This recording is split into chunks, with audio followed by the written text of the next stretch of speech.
The new Quiet Place movie, A Quiet Place Day One. It was good. All of these have been directed by the same person except for this one. They've all been directed by Jim from The Office. No, I'm just kidding.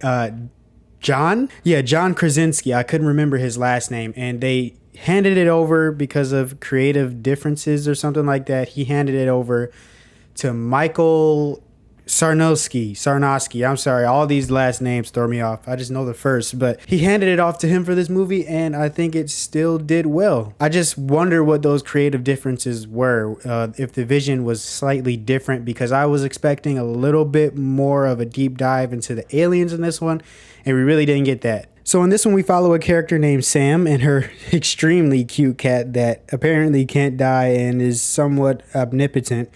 But we also follow somebody she meets later on in the movie, Joseph Quinn. They did a good job hiding these people in the trailers and the story, because I didn't really watch them, but the trailer that I did watch at the theater when seeing a different movie, I did not see any of this. And don't come here expecting to see Jimon Hansu. I apologize if I'm saying it wrong. He plays a character named Henry.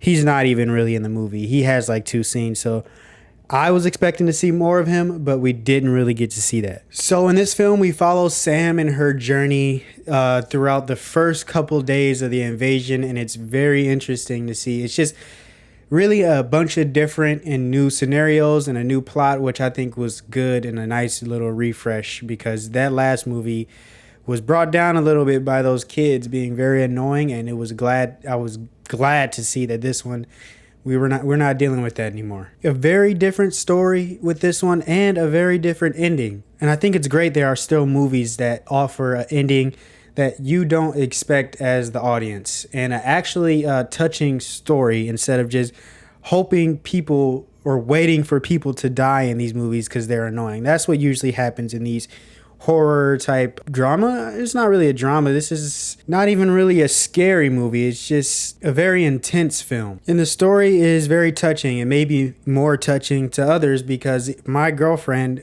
began to cry during this movie, and it was very unexpected. But it said it reminded her, some scene reminded her of her and her grandma. And I think if a movie is able to touch somebody like that, they're doing a pretty good job at telling the story. This movie offers a lot of cool scenarios, and I really suggest you guys go and see this in Dolby Atmos. One, because it's very loud and more immersive. I love Dolby Atmos. I always go see my movies in that. And then the movie was very quiet. There are times when characters have to whisper, and you still can't really make out what they're saying. Sometimes it's kind of hard to understand them. And then there's other people in the theater eating and stuff, and it's kind of loud. And we had somebody annoying in our theater that would not turn her ringer off or her phone off. I don't even know why some people come to the theater anymore. She was on her phone the entire time. But I'm getting off track. Yeah, definitely go see this in Dolby Atmos. You do not want to miss out on what the characters are saying, and those jump scares that will be even more intense because of how loud and immersive it is in there. I wouldn't personally, after this movie, I wouldn't mind more movies with different scenarios. Maybe, hopefully, next time we can get a little bit more in depth with the aliens. There are some scenes, or a scene with the aliens that's, I don't know what they were trying to do with it. It was kind of oddly placed. Didn't really give us much. Like, they wanted to tell us about the aliens, but they didn't really go deep enough. But I really personally want to see more military things. You don't go into this movie expecting to see the military doing a lot at all. It's really not like that at all. I know I saw online some people were expecting the movie to be like that, but it's not. I really do hope we can get movies like that in the future. You'd think this formula of these Quiet Place movies would start to die off, but it really doesn't. They do an amazing job keeping the suspense in every movie, and I'm not quite tired of it yet. Maybe sometimes it does get a little cliched, and they're adding some suspenseful scenes just for suspense sake, like unnecessarily. But it doesn't really take you out of the movie. Depending on who you are, there is one thing that might take you out of the movie, which is the cat. Sometimes it's very, very cute. It does not get dirty, and it has some very enhanced senses, and it does not meow. It is not a normal cat. And that's all I can really say without going into spoilers on that. With all that said, it was a very good movie with very good characters and some pretty scary situations. Definitely better than the second movie, but I don't know if it's better than the first. They might be a tie. Overall, a great movie. I'd probably give it an 8 out of 10. Okay, I do want to talk about a couple spoilers that did bother me. There was one part of the movie where she did come across some kids and she picked them up actually. She did like have them follow her. And I was like, oh my gosh, please don't do this again. I do not want kids holding us back in these movies because they tend to make them act very stupid. And thank God she told them to skedaddle. And when she met other people in the civilization, everyone trying to get to safety.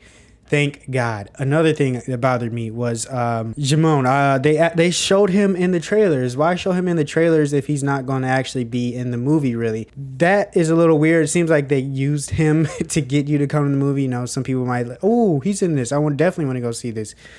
Don't be fooled. He's not in here. Still go see the movie, but he's not in here. The second main character, Eric, he is such a pussy and he's like a lost dog and he's scared and he starts following her. I've never seen a man act like this. Maybe you might know somebody that acts like this, but I couldn't imagine myself acting like that or any of the men in my life acting like that. It blew my mind.